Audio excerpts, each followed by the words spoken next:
Bonsoir à tous et bienvenue sur Economia. De quoi rêvent les Algériens et que leur est-il proposé en face par les pouvoirs publics? C'est là l'essentiel de ce dont nous allons débattre avec nos deux invités, rompus depuis longtemps aux questions économiques et sociales. Deux invités que je vous présente. Abdelkrim Boudra, vous êtes le porte-parole du collectif Nebni, un think tank largement rassembleur à tous ceux qui peuvent et veulent proposer, contribuer et soutenir des idées positives pour une Algérie meilleure, un collectif apolitique et à la démarche participative. Les membres sont de plus en plus entendus, de là à être écoutés et suivis, je ne sais pas, vous nous direz ce qu'il en est. Yacine Teguia, votre premier engagement a été au PAGS, le parti d'avant-garde socialiste, puis membre du Conseil national du mouvement At-Tahaddi. Et vous êtes aujourd'hui le secrétaire général du MDS, le mouvement démocratique et social, qui est l'héritier de ce courant de gauche moderne qui prône la rupture avec le système rentier et l'austérité néolibérale. Vous êtes par ailleurs producteur de cinéma. Dois-je croire qu'il faut faire un lien entre la politique et le cinéma ? Au MDS, certainement, puisque le précédent secrétaire général, un des précédents, L'Haj Michif, était lui-même réalisateur à la télévision. Et dans ce courant, nous avons eu aussi de nombreux autres artistes, que ce soit le regretté Bachir Hadji Ali, dont nous avons commémoré le 25e anniversaire de la disparition, qui était poète, ou Aloula, le dramaturge, ou encore quelqu'un comme Khedda, le peintre. Voilà, il y a un lien, je pense. Ça, c'est pour le MDS et pour la politique et les politiques de manière générale. Est-ce qu'il faut faire un lien avec le cinéma ? Alors, vous me tendez la perche pour battre les politiques. Non, je ne crois pas que les politiques soient en représentation permanente, ce qui serait le cas s'ils faisaient du cinéma. Je pense qu'ils défendent avec conviction des idées auxquelles souvent je dois m'opposer, mais ce n'est pas du cinéma. C'est la réalité, c'est un combat d'idées auquel les gens sont attachés.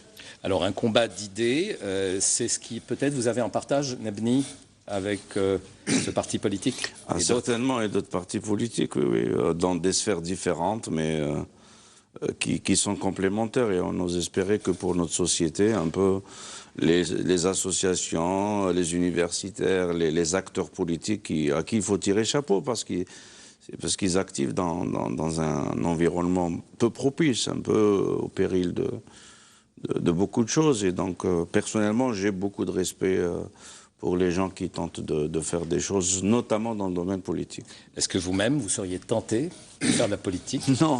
Non, c'est la question qu'on nous pose depuis longtemps.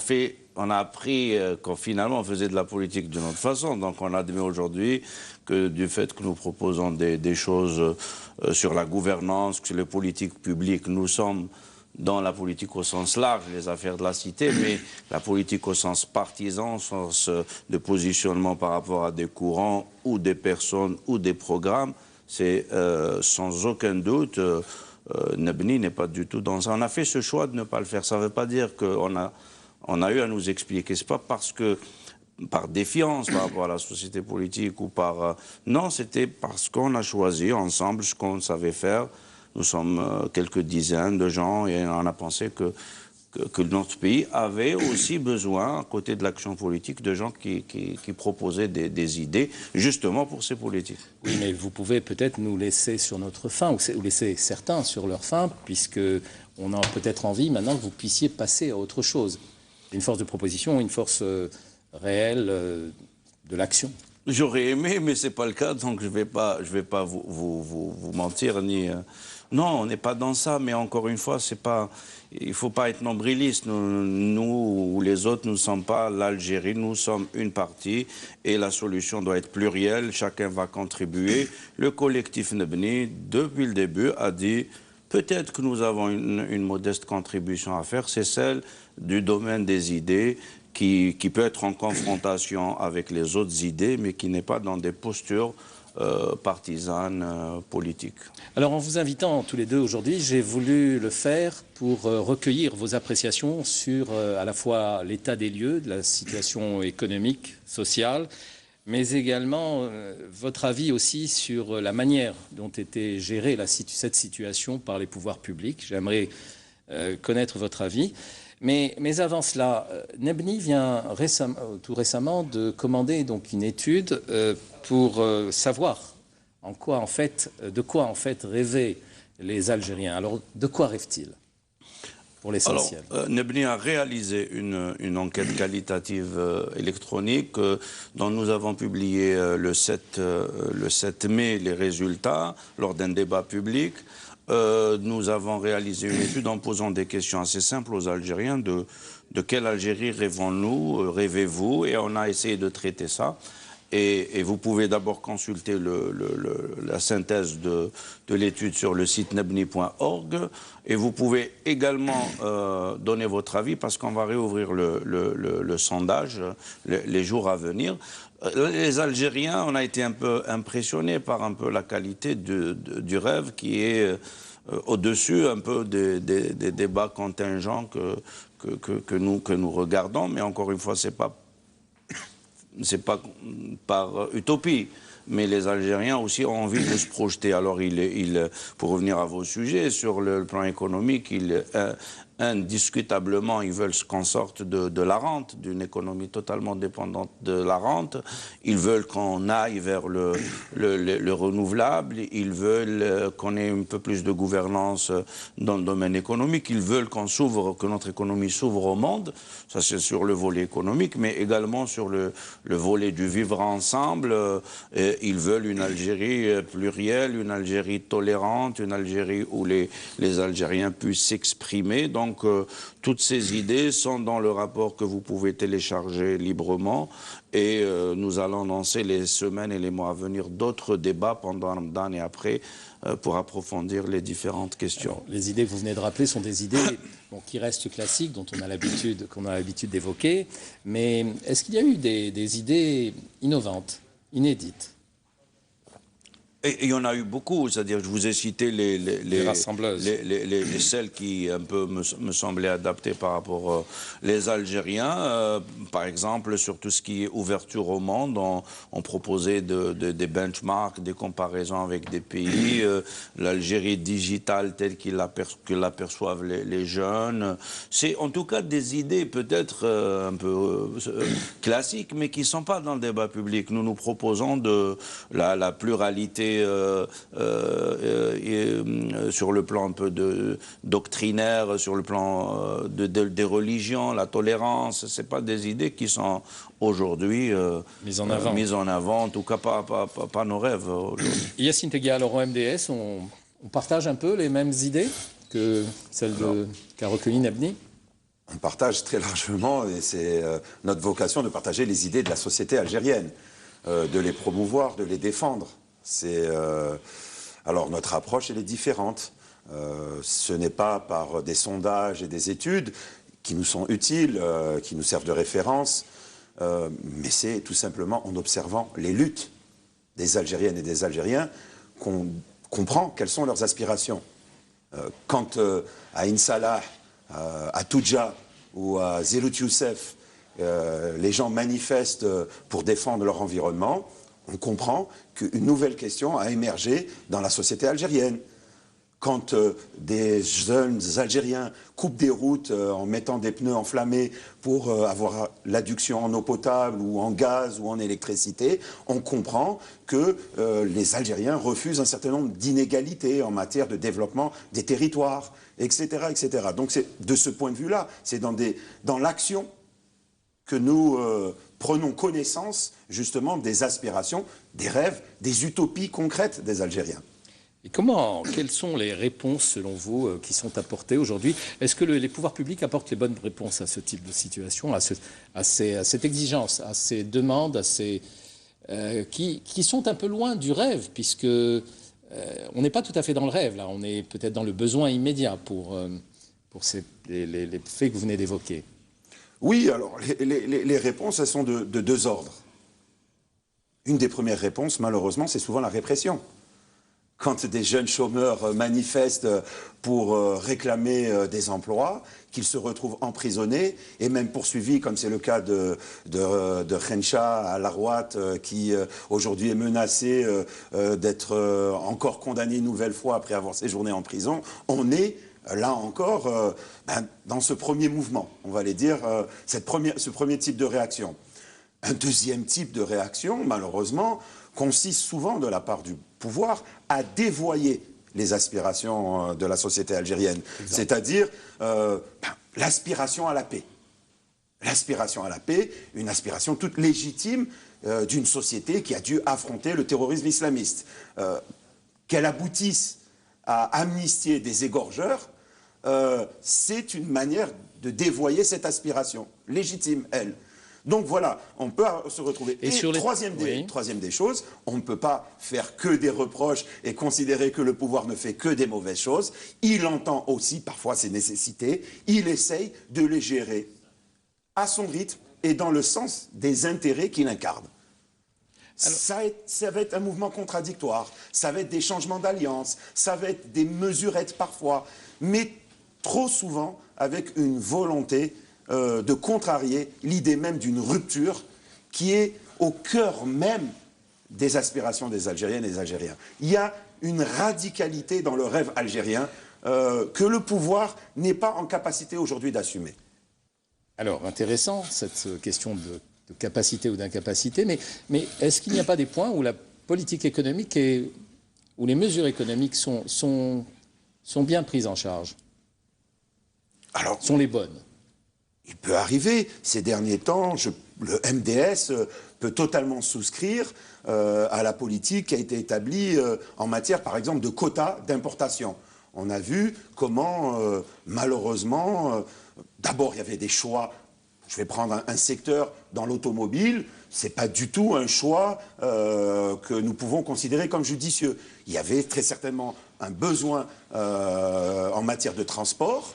Il fallait apporter une réponse aux demandes des Algériens en matière de transport. Ce n'est pas forcément la bonne réponse qui a été apportée en favorisant la consommation individuelle de véhicules, l'achat, etc. C'était une solution individuelle qui se fait en plus au détriment des équilibres de la balance commerciale algérienne, qui se fait en plus quand le ministre du Commerce nous dit que les importations se font parfois avec de la surfacturation qui peut atteindre 30% des montants et voire plus parfois, lui-même l'a reconnu que ça pouvait atteindre 200 et 300% de la valeur des produits. On voit bien que c'est pas des choix, c'était un choix effectivement judicieux que de vouloir contingenter dans la situation que nous connaissons. En même temps, il y a d'autres mesures, comme l'amnistie fiscale, que nous ne pouvons pas partager.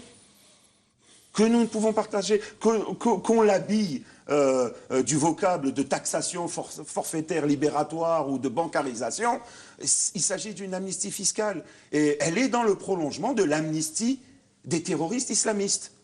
On est dans cette... Elle a un côté idéologique.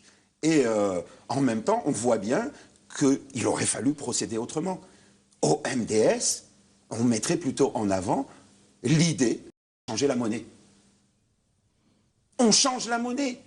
Le MDS arrive au pouvoir, il change la monnaie immédiatement. Très bien. Alors on va écouter Abdelkrim Boudala sur un peu tous ces volets. Alors, changement de monnaie, changement total de monnaie, sur la limitation des importations, limitation drastique.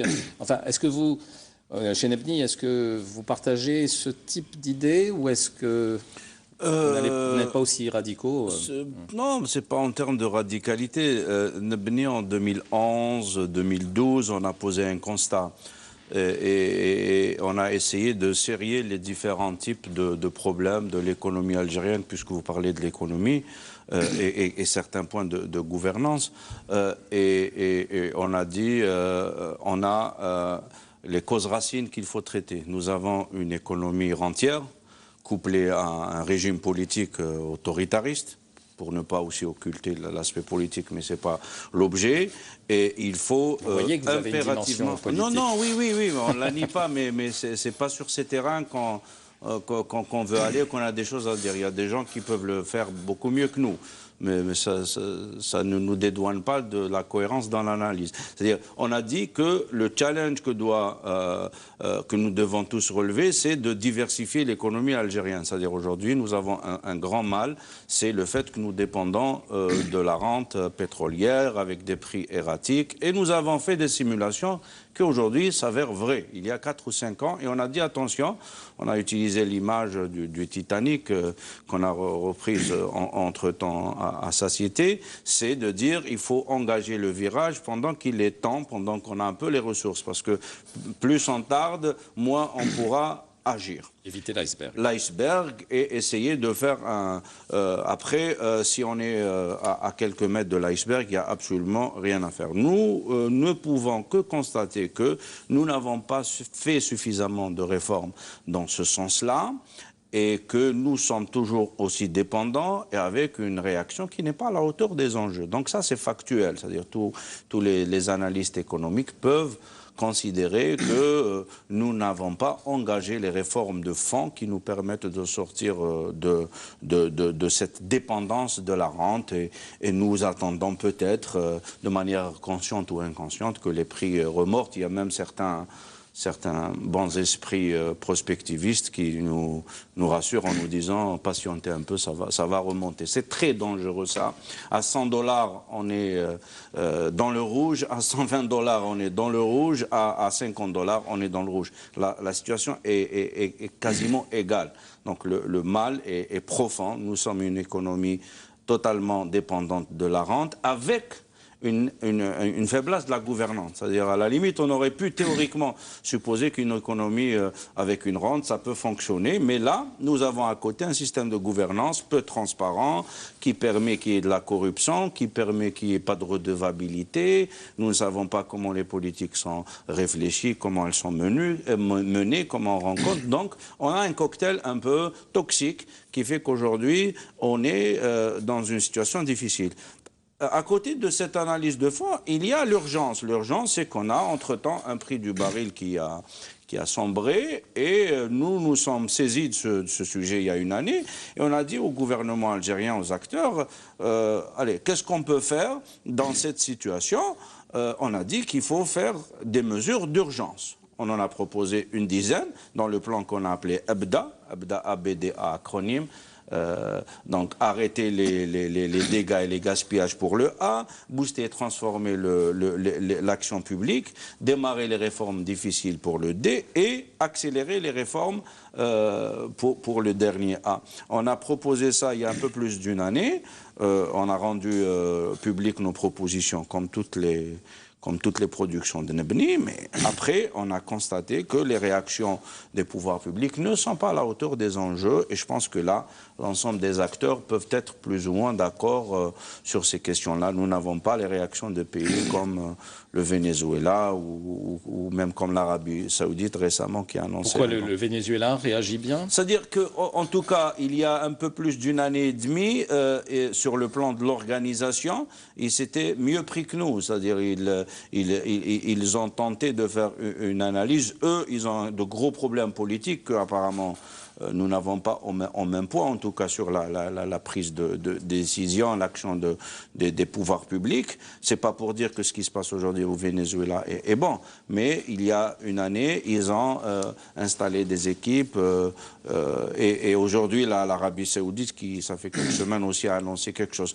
Bref, pour dire que nous avons proposé une feuille de route qui s'appelle EBDA et qu'aujourd'hui, pour conclure sur votre question, nous n'avons pas observé les réactions à la hauteur de ces défis. Ça ne vous étonne pas qu'on ne réagisse pas comme il le faudrait au niveau des... Pour ma part, je ne pense pas que le pouvoir ne réagit pas.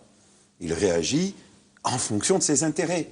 Et y compris parfois l'absence de réaction est une réaction en elle-même. C'est un refus de faire un certain nombre de changements, de procéder à un certain nombre de réformes. C'est un choix. Il correspond à un certain nombre d'intérêts. Oui, mais il ne risque pas d'aller droit dans le mur Alors, moi, je ne partage pas toujours les scénarios extrêmement pessimistes qui ont vogue ces derniers temps à propos de l'avenir incertain de ce pouvoir et qui serait lié un peu mécaniquement au cours du prix du baril. l'expérience m'a montré que le système a pu faire face à un baril à 10 $, à un plan d'ajustement structurel et à une confrontation avec l'islamisme armé. Donc, et il s'en est sorti, bien sûr, avec la participation de la société qui a consenti de lourds sacrifices. Et qui va encore en consentir? Alors, c'est ça la nouveauté. La société, par son attitude, en refusant de l'austérité à nouveau, en refusant qu'on renonce à un certain nombre d'investissements publics, elle est en train d'exprimer, non pas, je pense, un désir de rente, quoiqu'elle s'en saisira s'il n'y a pas d'alternative, mais elle est en train d'exiger, au contraire, du pouvoir qu'il mène les réformes nécessaires. Et des réformes qui ne sont pas liées uniquement à ce qui semble être le souci aujourd'hui du pouvoir, qui est de réaliser les conditions pour favoriser l'accumulation au niveau national. La société est en train, grosso modo, de dire l'accumulation au niveau national, ce n'est pas suffisant pour garantir le développement.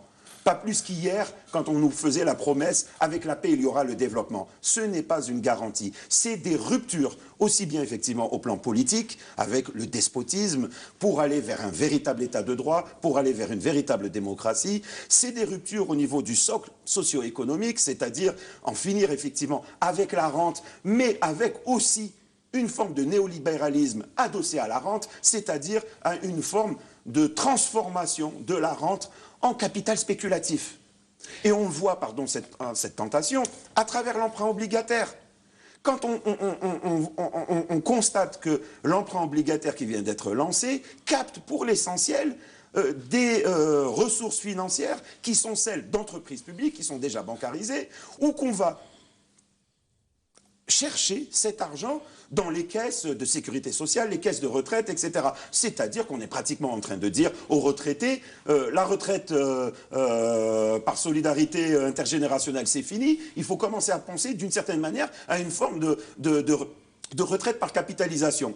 On est devant ce type, je pense, de dévoiement de la nature des caisses de retraite. Elles ne sont pas là pour financer l'économie, les caisses de retraite ou les caisses d'assurance sociale. Elles sont là pour assurer la solidarité. C'était déjà le cas avec la caisse de chômage. D'accord. Alors, ça fait longtemps que vous réfléchissez à ces questions de crise qui nous ont menés jusqu'à la crise et qui sont toujours là. Mais quelles sont les solutions, les réponses que vous apportez au MDS? Moi, j'aimerais vous entendre là-dessus. Alors, il s'agit... Si vous étiez au pouvoir, qu'est-ce que vous feriez? Alors, il s'agit fondamentalement de changer le socle socio-économique de notre pays. Nous avons, je vous le dis, aujourd'hui, une économie qui fait la part belle aux intérêts liés au capital spéculatif. Dans spéculatif, c'est pas un terme péjoratif, c'est simplement, il recouvre le capital financier et le capital commercial. Ce que les Algériens ont l'habitude d'appeler tout simplement l'import-import. On favorise l'import-import en Algérie. Et les banques qui, elles-mêmes, sont liées à l'importation, qui font l'essentiel de leur chiffre d'affaires dans l'importation. D'accord, donc c'est ce mécanisme que vous voulez briser. Il s'agit de briser, favoriser l'économie productive, favoriser effectivement les entreprises qui produisent, qui créent de la richesse dans ce pays. D'accord. Alors, autre solution aussi, que vous pouvez engager. Les solutions, c'est aussi améliorer les conditions de vie des travailleurs. C'est en soi un moteur de On a tendance aujourd'hui à vouloir mettre en avant des solutions basées sur l'austérité.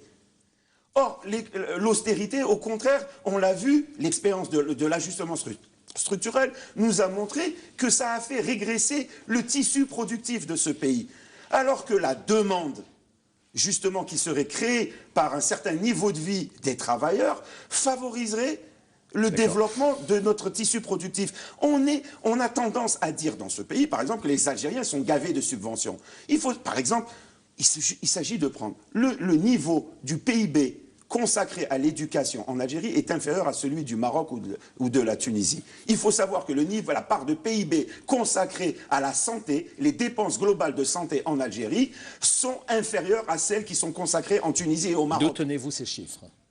Eh bien, je vous renvoie à un spécialiste des questions sociales, Nourdine Bouderba, qui a l'habitude de travailler sur ces questions, qui intervient régulièrement dans les médias sur ces questions et qui a fait un certain nombre de comparaisons qui sont tirées des chiffres de la Banque mondiale ou du FMI. Certains datent peut-être de 2008 parce que c'est les seuls qui sont disponibles à titre de comparaison, mais voilà, ces chiffres sont disponibles. Dans votre système de proposition, où placez-vous l'entreprise et en tant que force créatrice de richesse?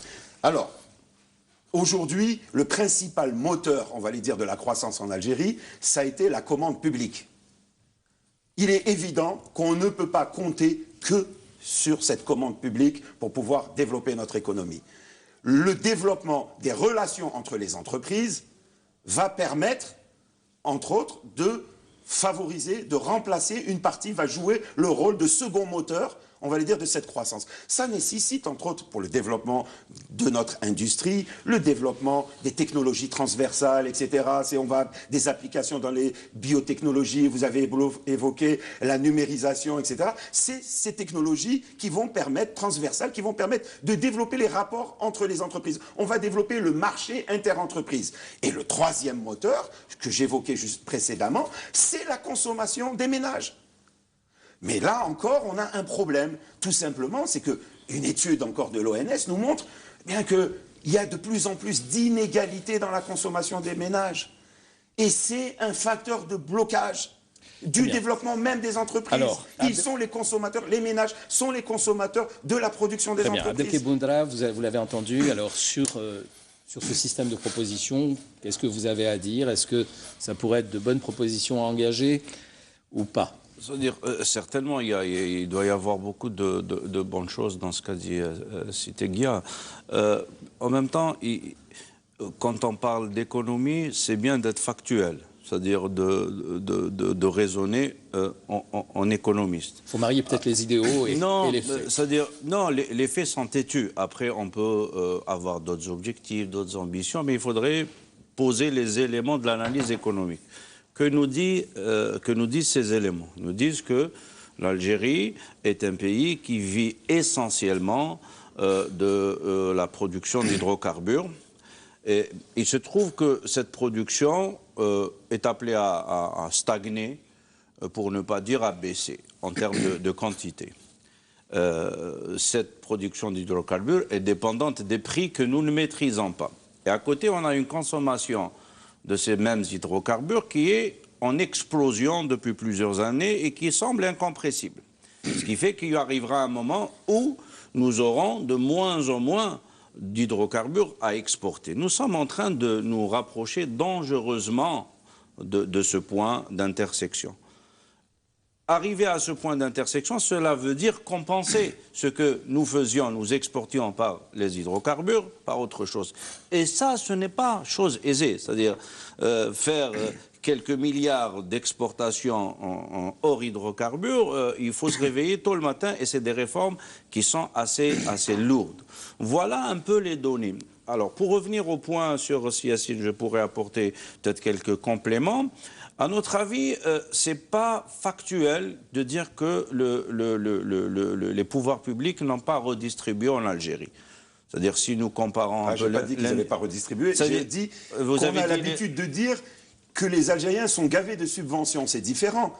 Je n'ai pas dit qu'il n'y a pas une redistribution. Ils défendent, les Algériens se battent pour défendre un système de redistribution. Oui, alors l'indice de développement humain nous dit qu'on est dans le top 10. C'est d'ailleurs l'une des rares comparaisons internationales où on est bon. Ça veut dire que ça peut expliquer aussi la pérennité de ce système politique, c'est qu'il a intéressé les différentes couches sociales à mal ou de manière inégale, mais il l'a fait. C'est-à-dire, on observe ça dans les dépenses de santé, on observe ça dans l'éducation, on observe ça dans la subvention des produits de première nécessité, dans des tas de choses. Donc, c'est pas très correct de dire que il n'y a pas eu de redistribution. Encore une fois, je dis qu'il y a de la redistribution. J'ai pas dit ça. Et il y a même de la redistribution vers d'autres milieux. Le patronat est un bénéficiaire de la redistribution. Ah oui, je suis parfaitement d'accord. Quand 50 milliards de dinars d'allocations familiales sont pris en charge par l'État, alors que depuis 2005, l'ensemble des organisations patronales se sont engagées. Vous avez raison, mais il n'y a pas des bons et de mauvais élèves, c'est-à-dire les redistributions indues sont mauvaises, que celui qui les prenne s'appelle patron, ou que celui qui les prenne s'appelle un citoyen oisif. C'est là peut-être où les limites de l'action politique, c'est des choix, c'est pas des limites, c'est ce que je voulais dire, pour rester factuel. C'est que aujourd'hui, nous avons un problème d'incapacité à soutenir ce modèle. C'est pas à la limite, on peut considérer que c'est bon de donner des subventions, mais on ne pourra plus le faire. C'est-à-dire, au-delà du fait qu'on est d'accord ou pas d'accord, c'est qu'aujourd'hui, nous avons des indicateurs de dangerosité sur l'insoutenabilité de ce modèle.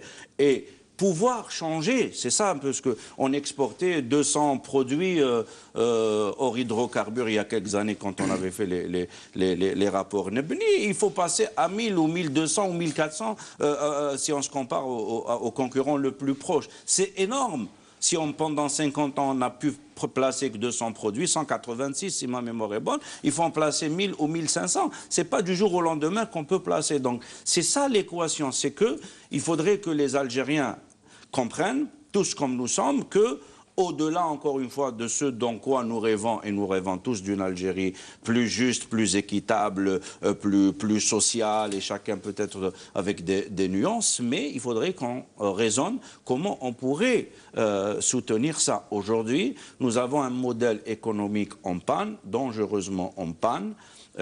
Vous avez raison de pointer du doigt un certain nombre d'anomalies, je suis d'accord avec vous. Maintenant, ne nous trompons pas d'analyse, je ne fais pas allusion à ce que vous dites, c'est-à-dire des fois nous voyons circuler des analyses qui, au lieu de pointer la montagne, pointent le doigt. Colline.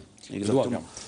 Sur la reconfiguration des mesures de subventions, sur les subventions, est-ce qu'il y a moyen, comme pour vous quand même, de revoir les choses comme cela a été proposé, de donner à ceux qui en ont réellement besoin et de ne plus donner à ceux qui n'en ont pas trop besoin? Bien sûr qu'il s'agit de les repenser. Il faut repenser l'ensemble, c'est-à-dire à la fois des salaires, des subventions et de la plus-value, du fond de la fiscalité, etc.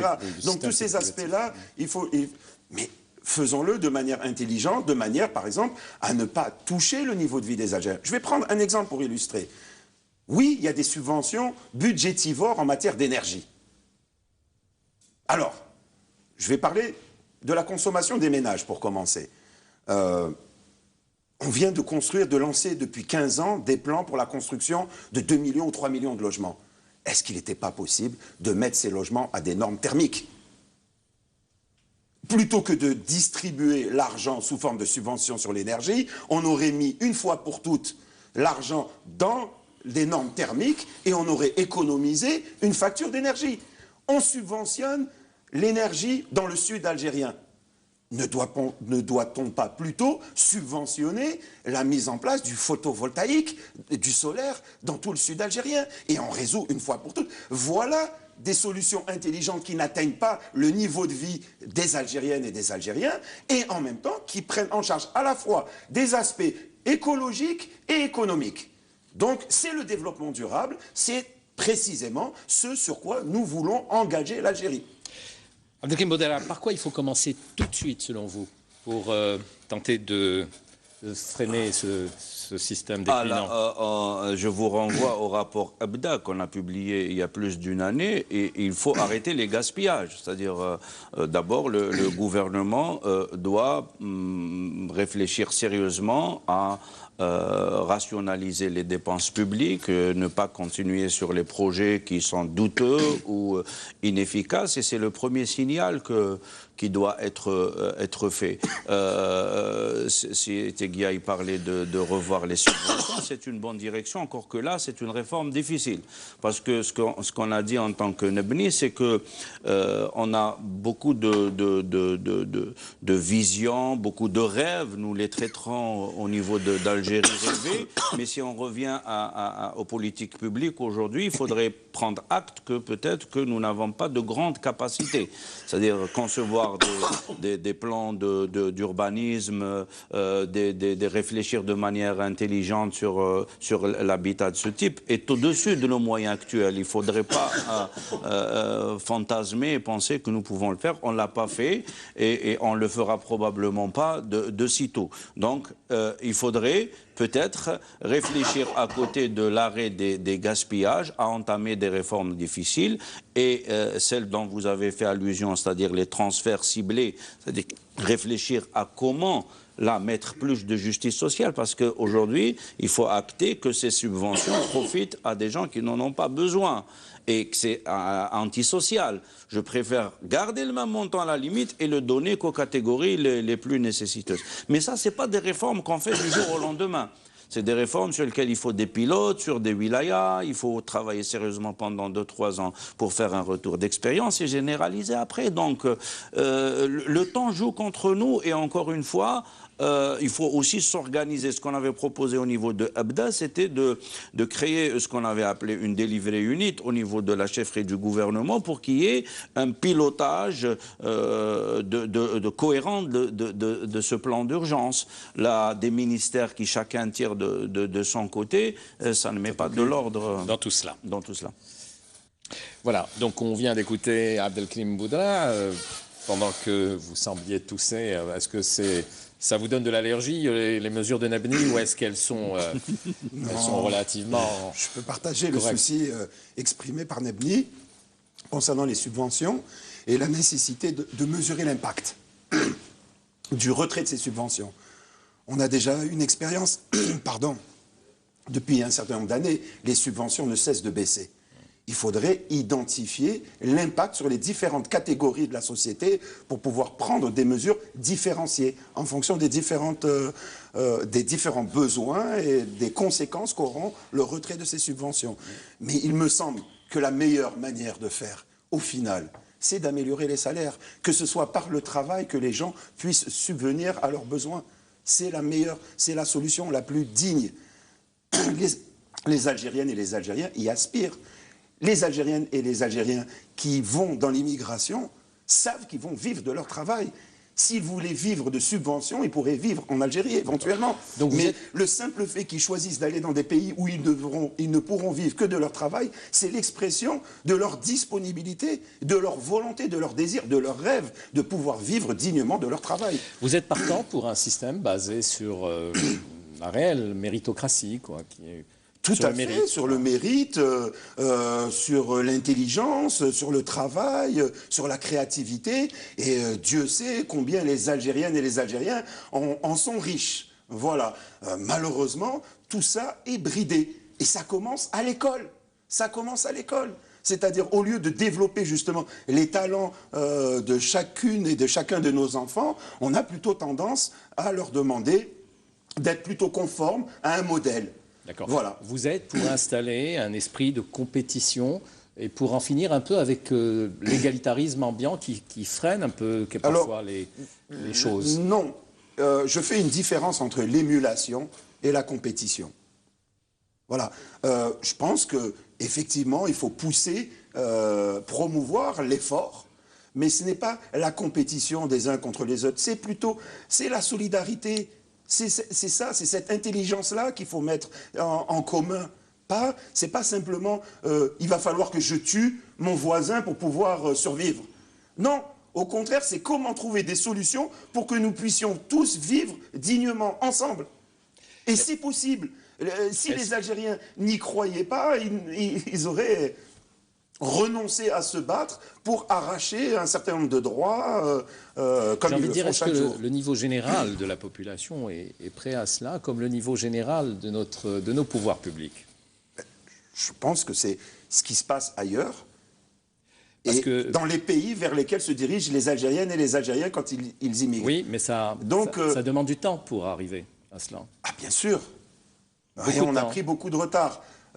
Pour mon courant politique, le MDS, héritier depuis longtemps du Pax et de Tahdi, ça fait des années, ça fait des décennies que nous alertons sur la nécessité de rompre avec la rente. Justement, votre parti politique, vous l'appelez mouvement, qu'est-ce qu'il représente aujourd'hui en termes de suivi, de militants, d'adhérents Alors, de ce point de vue-là, nous sortons d'une longue crise suite à la disparition de l'Haj Michrif. Mais vous savez bien qu'en Algérie, la possibilité d'évaluer la réelle implantation d'une organisation politique, elle peut difficilement se faire sur la base électorale. Oui. Et ensuite, l'accès aux médias, je suis content d'être invité aujourd'hui, mais pour ma part, c'est la première fois que je viens sur un plateau de télévision, et je vais reprendre l'Haj Michrif. Dans toute sa carrière politique, il aura passé 2 fois à la télévision. Pourquoi c'est-à-dire sur des décennies. Je parle de décennies. Et donc, même ces films, j'avais évoqué tout à l'heure le fait qu'il était réalisateur, ont été censurés. C'est pour vous dire que, voilà. Et que quand vous allez faire du travail de militant dans la rue, c'est-à-dire coller des affiches ou distribuer des tracts pour rencontrer la société, vous vous retrouvez immanquablement au commissariat. Donc c'est évident que c'est difficile de faire une évaluation légitime et juste de ce que peut représenter la base aujourd'hui militante de n'importe quel parti en Algérie. En tout cas, pour votre personne... Le clientélisme est roi encore. Pour votre personne sur notre plateau, vous me paraissez tout à fait sympathique et je pense que nos téléspectateurs vous apprécieront. J'espère bien. Alors, donc, on a dit qu'il fallait avancer et faire avancer les rêves. Est-ce que tout le monde est prêt à faire cela aujourd'hui? Tant, d'abord, au niveau de notre exécutif, de notre administration, qui est quand même solide sur ses positions bureaucrates, et puis la population aussi, qui gagnerait aussi à participer aussi à ce jeu. Je pense que... à ce jeu qui est un véritable enjeu. Oui, je suis d'accord avec vous, mais en même temps, je ne peux pas me résoudre, en tout cas au niveau du collectif Dnebni, que les citoyens algériens ne seraient pas à l'écoute d'une véritable volonté de réformer profondément ce qui ne va pas. Je ne pense pas que... Est-ce que tout le monde va dans la même direction ? Tout le monde s'adapte par rapport au jeu d'acteurs en position et à ce qui est proposé. Si vous me proposez le pire en tant que citoyen, à titre individuel, non organisé collectivement, je vais essayer de m'adapter. Mais si demain vous me proposez le mieux, je pense qu'aussi je vais adapter le peuple algérien, les citoyens algériens, pour utiliser un terme qui nous convient un peu mieux, je pense, seraient, comme tous les peuples et les citoyens du monde, à l'écoute de solutions sérieuses qui viendraient de la part de leurs gouvernants et de la société politique. Donc pour la société, je n'ai aucun doute, au niveau du sondage d'Algérie rêvée, on a eu des belles réactions, des projets d'Algérie profonde, de jeunes. Non, parce que quand on voit certains comportements civiques tous les jours, on se pose des questions aussi sur la volonté... Ah non, c'est pas pour dire que l'Algérien, il est parfait, il est beau, il est gentil. C'est une question, encore une fois, de politique publique qui peuvent plutôt inciter ou même coercitive pour certaines. Maintenant, là où peut-être qu'il y a un décalage, c'est au niveau de la société politique et des gouvernants en premier lieu. C'est-à-dire qu'il faudrait qu'ils osent des vraies réformes, qu'ils osent la redevabilité, de rendre des comptes, d'être sérieux dans la documentation des politiques publiques, de les partager avec les acteurs politiques, d'activer le rôle du Parlement, d'activer le rôle de la société civile et ensemble d'aller vers ces solutions. C'est ce que nous essayons de proposer pour qu'on évite justement le scénario du pire, parce que tout à l'heure je vous ai parlé de l'équation économique. L'équation économique nous pousse immédiatement vers l'endettement international et vers les conditions qui viennent avec. Il n'y a pas d'autre miracle. Est-ce que, puisque vous visez donc les décideurs, est-ce que ces décideurs doivent impérativement se remettre en cause ? Bien sûr, mais comme la société politique et la société civile, nous avons des schémas qui probablement ne sont plus opérants pour beaucoup d'entre nous. C'est-à-dire, il faut... Probablement ou certainement probablement en langage diplomatique. C'est-à-dire, encore une fois, ça ne marche pas. C'est l'autre nom de la langue de bois. Oui, bon, la langue de bois, oui, probablement. On est sur un plateau de télé chez Reda. Et ça ne marche pas. C'est-à-dire, si ça marchait, nous avons des indicateurs économiques qui sont au rouge, qui sont mauvais, ça ne progresse pas à tous les niveaux. Donc on doit avoir quand même l'humilité de reconnaître que ça ne marche pas. Ça ne veut pas dire que rien n'a été tenté. Encore une fois, je nuançais ce point de vue. Et pour revenir au risque de paraître un peu plus à gauche du MDS, là je reviens sur un point, c'est que au collectif Nebni, nous insistons beaucoup sur un peu la dimension sociale, c'est-à-dire la nature sociale de l'État algérien. C'est-à-dire il faut être très vigilant et justement il faut éviter que demain on soit dans des configurations où nous devons céder sur ces questions-là. Nous devons accompagner les couches sociales défavorisées. C'est ce qui nous semble être un peu le modèle de l'État algérien pour lequel nos aînés se sont battus. Mais est-ce qu'on a trouvé le moyen de le faire? Parce qu'il n'est pas facile d'opérer là. On le fait de la pire des manières, c'est-à-dire de la subvention du gaspillage indéterminé, indifférencié, et c'est contre-productif. Nous proposons, ce qui a marché dans beaucoup de pays, d'entamer calmement, dans la durée, les transferts ciblés tels qu'on les a expliqués à plusieurs reprises. Alors, les décideurs doivent se remettre en cause, je suppose, rapidement? Il faut les aider. Il faut les aider, ça signifie prendre le pouvoir, tout simplement. C'est-à-dire que les Algériennes et les Algériens doivent s'emparer des institutions. Ils doivent faire en sorte que les institutions soient à leur service, en assurant la promotion de celles et de ceux qui prennent en charge leurs aspirations. Alors, pour prendre le pouvoir, il faut se présenter aux élections. Cela suffit-il? Alors oui, même si certains continuent aujourd'hui à parler d'une transition qui est une forme de négociation. Et encore faut-il être suivi.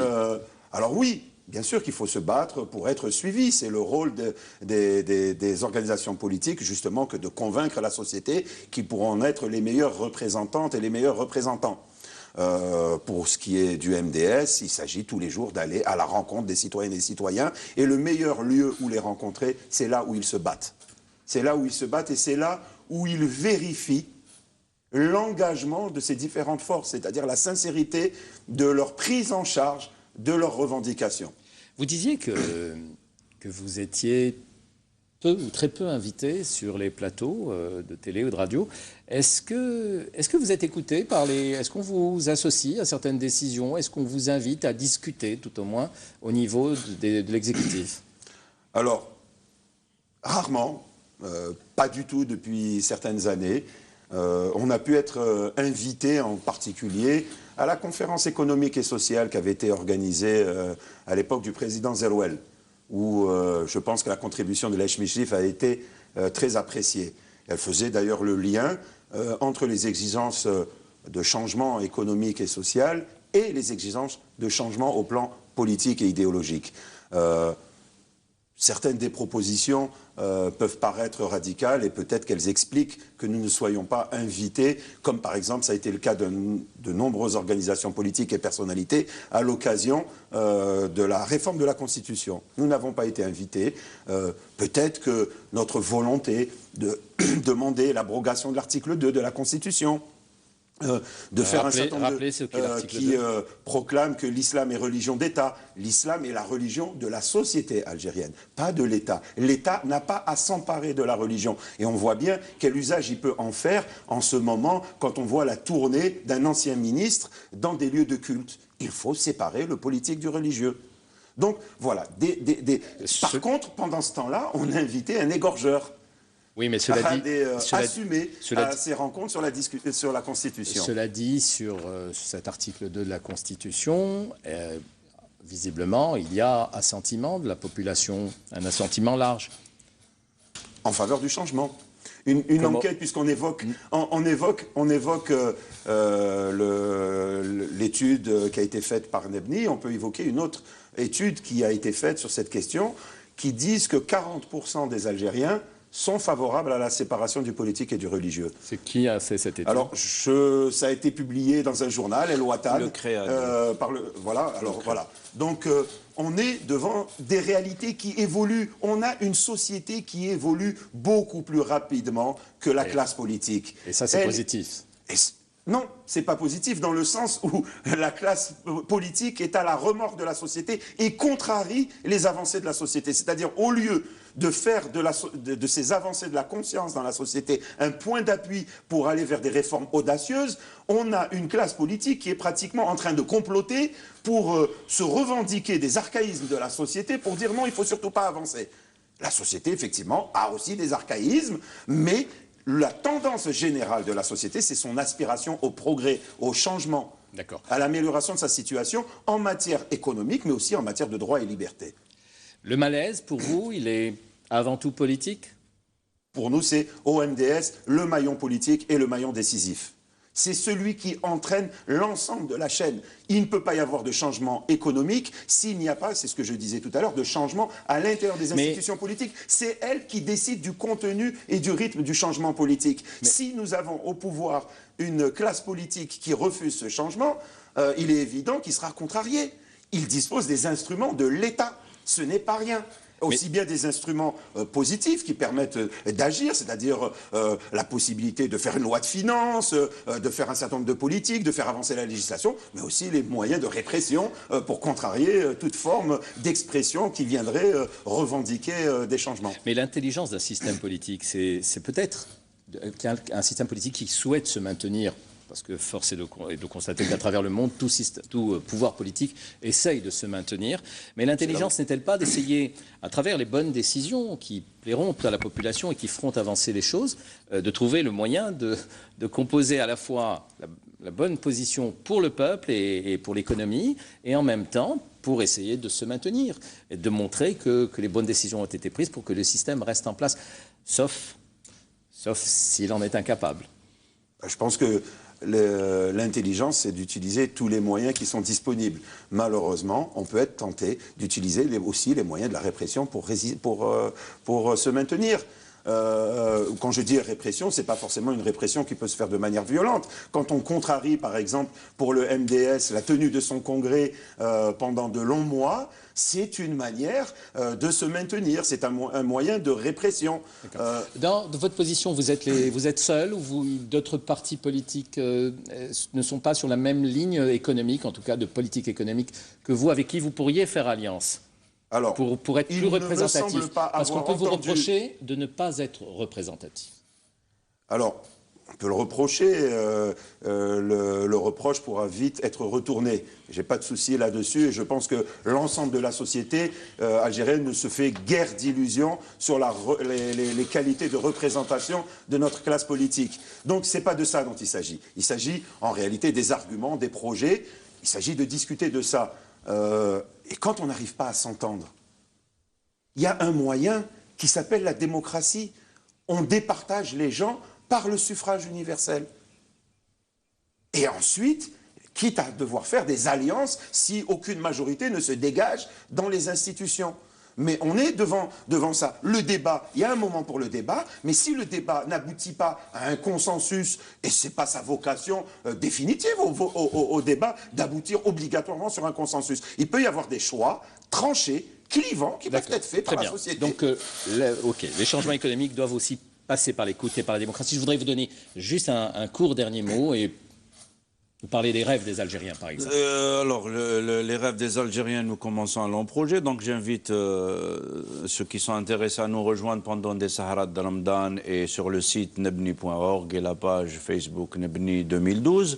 Ce qu'il faut aussi faire évoluer, c'est les modes de pensée de ces acteurs. C'est-à-dire, si on pose votre question au gouvernement, il pense qu'il est en train de faire les meilleures choses. Et je pense que beaucoup de ces ministres sont sincères dans ce qu'ils font. Mais les modes de pensée qui irriguent les gouvernants, la société politique, la société civile et les citoyens ne sont peut-être pas les bons. Je vous remercie tous les deux. Merci. Ça a été chaud. Hein. Merci Reda. Merci à vous. Et je voudrais qu'on en reste aussi avant tout sur les rêves des Algériens. Et je vous invite tous, grands et petits, à porter les meilleures imaginations qui soient. Et je vous invite d'ailleurs à écouter cette chanson pour terminer. Imagine. À samedi.